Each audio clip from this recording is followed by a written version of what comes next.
শোনো ছোট ভাই, তোমাকে একটা কথা বলি, মনে রাখবা মুনাফিকের আলামত 3টি একটি হাদিসে আছে। আরেকটি হাদিসে আছে যে মুনাফিকের আলামত 4টি। কি? চতুর্থটি হলো সে যখন রেগে যায় তখন সে গালাগালি করে। খবরদার, তুমি যদি কারো প্রতিবাদ করো, তুমি গালাগালি অবশ্যই এটাকে অবলম্বন করবা না, এতে তোমার মঙ্গল আছে। কেমন?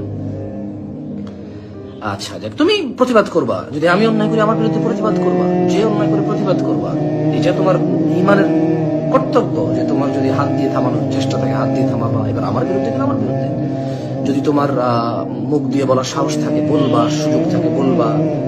তারপরে হচ্ছে কি বলে এটাকে, তোমার যদি কোনোটাই না থাকে ঘৃণা করে উল্টা ফিরবা, অবশ্যই এটি তোমার নৈতিক দায়িত্ব। তবে তুমি গালাগালি করবা না, এটা মুনাফিকের আচরণ। আচ্ছা গেল এটা। আরেকটা কথা তোমাদেরকে বলি ছোট ভাই, তোমরা অবশ্যই কাউকে মুনাফিক না আমাকে যদি বলতে চাও, তুমি যদি আমাকে তোমার নলেজে যদি মুনাফিক পাও বলবা, কেন বলবা না? তুমি যদি আমাকে ইহুদির দালাল পাও তোমার নলেজে, তুমি বলবা, কেন বলবা না? অবশ্যই বলবা। আমি বলে আমিও বলবো যেটা আমার মনে হয়। তবে তুমি অবশ্যই কেয়ারফুল থাকবা ছোট ভাই। মনে রাখবা যে তুমি গালাগালি করো, প্রথম হলো অল্প স্বল্প গালাগালি হচ্ছে কি ফাসেকি, গুনাহের কাজ, গুনাহ। রেগে গেলেই সবসময় যখনই রাগো তখনই গালাগালি, তখন হচ্ছে মুনাফিকি। কিন্তু যখন তুমি কাউকে কাফের বলবা, তুমি যখন কাউকে মুনাফিক বলবা, নিজে যখন ক্লেম করবা, মনে রাখবা একটা হচ্ছে গালি দেওয়া ফাসেকি মানে গুনাহের কাজ, আর তুমি কাউকে মুনাফিক বা কাফের বলা মানে হচ্ছে তুমি ক্লেম বা দাবি করতেছো। তখন ওই সামনের লোকটা যদি মুনাফিক বা কাফের না হয়, তাহলে এই মুনাফিকি আর কাফের তোমার উপরে বর্তাবে। তুমি এটাকে সিরিয়াসলি নাও।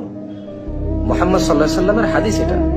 তুমি যত বড় আলেমের ছাত্রই হও, ছোট ভাই আমার, তুমি যত বড় বক্তার শ্রোতাই হও, তুমি আস্থা রাখো আমার এই কথা।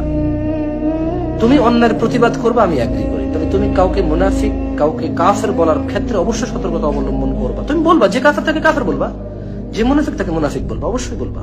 তবে তুমি সতর্কতা অবলম্বন করিও, কারণ যদি সামনের লোক যদি মুনাফিক না হয়, সামনের লোক যদি কাফের না হয়, তুমি যাকে নাম ধরে বলতেছো, তাহলে এটা তোমার উপরে বর্তাবে। আর তুমি তখন এই কথা বলে পার পাবা না। তুমি তোমার আলেমকে জিজ্ঞেস করো যে কিয়ামতে যখন আমি অপরাধী হব আর আমি বলবো যে ইয়া আল্লাহ, আমি তো জানতাম না, আমি অমুক অমুক বড় রব্বানিয়িন যাদেরকে আমি আমার মাথার তাজ করেছিলাম, ওদেরকে অনুসরণ করে আমি কথা বলেছিলাম, তখন আল্লাহ তোমাকে আসলে এই এক্সকিউজে ছাড়বে না, হয়তো আমাকে ওই এক্সকিউজে ছাড়বে না।